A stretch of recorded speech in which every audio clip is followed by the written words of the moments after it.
My third blog. गई हूँ, finally आ गई हूँ मैं अपने घर और आज ये मेरा तीसरा ब्लॉग है।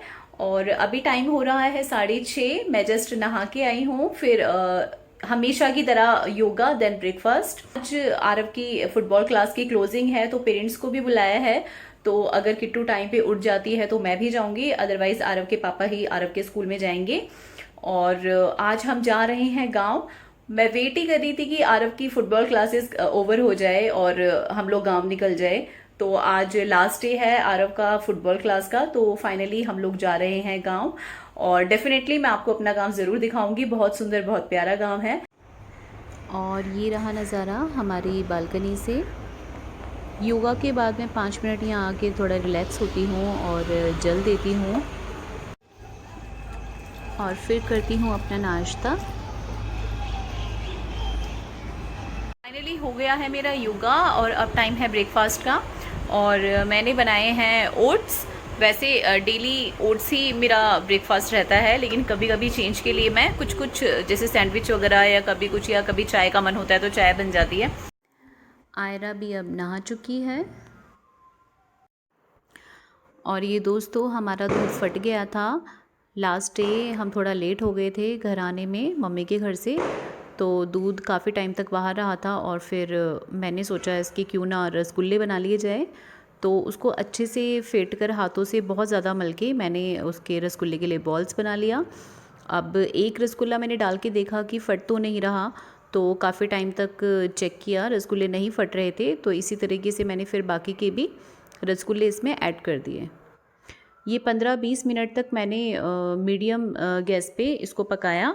बीच बीच में मतलब चेक करती रही तो देखा रसगुल्ले डबल हो गए थे साइज़ के और खाने में भी ठीक हो गए थे। तो मैंने गैस बंद करके ढक के रख दिया और फिर ठंडा होने के बाद इनको फ्रिज में रख दिया। और अब ये है आरव का स्कूल जहाँ पे इनका आज प्रोग्राम है, फुटबॉल कैंप का लास्ट डे।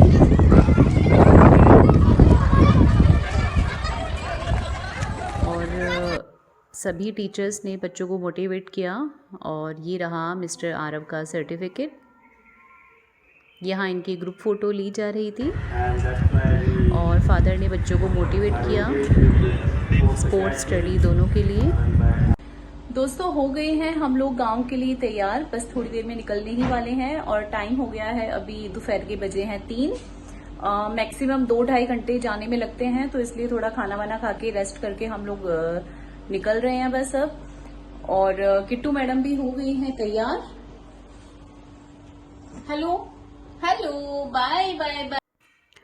और गाइज ये वाली भैया भेलपूरी बहुत टेस्टी बनाते हैं, तो ज़्यादातर यहाँ से जाते टाइम हम भेलपूरी ले लेते हैं। और दोस्तों यहाँ हम रुके हैं शिवा ढाबे पर। हेलो दोस्तों, अभी हम रास्ते में रुके हैं, ये शिवा ढाबा गढ़मुक्तेश्वर है ना, गढ़मुक्तेश्वर के आसपास पड़ता है। तो ये रास्ते में ही आता है जहाँ पर सिंभावली है, उसी के आसपास। और अभी हो गया बस हमारा टी टाइम, तो सोचा कि ये बाहर से भी बहुत अच्छा था, बाहर बैठने के लिए खुला एरिया, ग्रीनरी। लेकिन बाहर बहुत गर्मी थी तो हम लोग अंदर ही बैठ गए थे। इस हाईवे पर बहुत सारे शिवा ढाबा आते हैं, तो इस वाले ढाबे पर हम फर्स्ट टाइम आए थे। और ये अब चल दी अपने गांव की तरफ।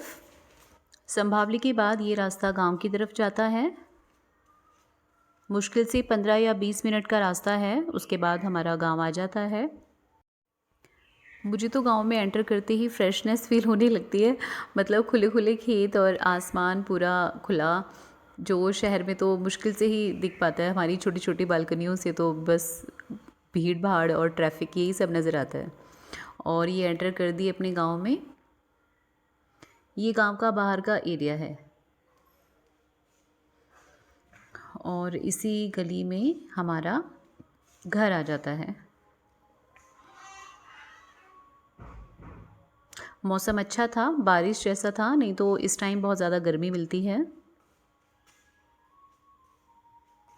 मे भी देखो बारिश हो जाए शायद शाम तक। और ये हम आ गए अपने घर पर।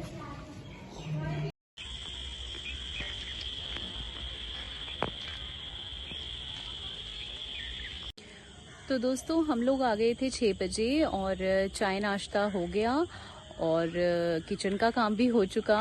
मैंने और मम्मी जी ने बनाई है तोरई की सब्जी, जो हमारी घर की ही तोरियां हैं। रोटियां चूल्हे पर बनेंगी, तो इसीलिए थोड़ी देर के लिए हम आ गए हैं ऊपर। बस इस नज़ारे की ही मैं आदी रहती हूँ, जो ये नज़ारा दिखता है एकदम खुला खुला मौसम। और यहाँ पे आसमान देखो कितना साफ है, मैं भी आपको दिखाती हूँ।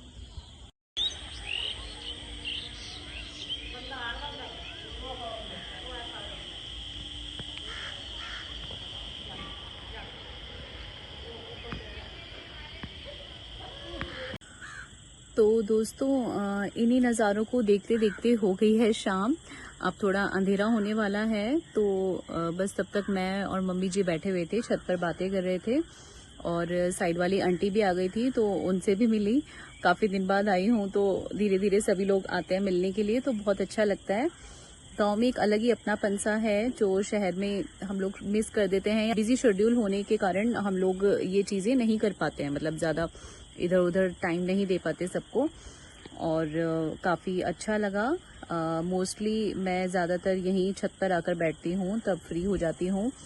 यहाँ ये है कि चारों तरफ से खुला है और पीछे जो खेत दिखते हैं, तो काफ़ी सुकून मुझे मिलता है।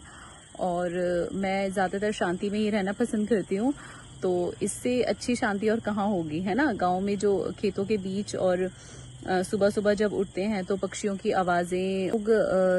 मंडे हम लोग संडे तक रहेंगे, संडे या मंडे तक, क्योंकि 3 दिन की ही मैं स्टेशन लीव लेकर आई हूँ।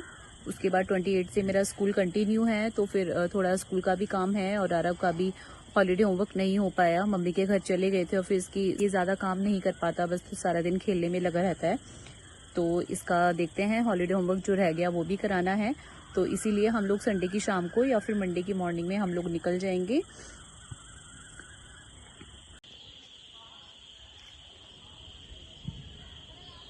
कितना सुंदर ये देखने में लग रहा है।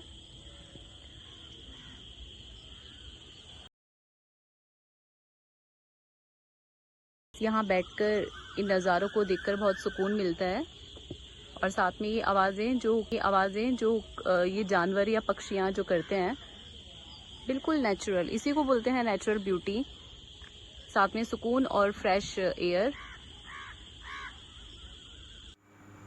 और यहाँ बन रही हैं गरम गरम चूल्हे की रोटियाँ। दोस्तों ये गांव की सबसे स्पेशल चीज़ है, जो शहर में हम बहुत ज़्यादा मिस करते हैं, जो हेल्थ और टेस्ट दोनों में बेस्ट है। और दोस्तों खाना भी जल्दी खाते हैं यहाँ, जो हमें खाना भी चाहिए। और इसी के साथ साथ मैं करती हूँ इस व्लॉग को समाप्त।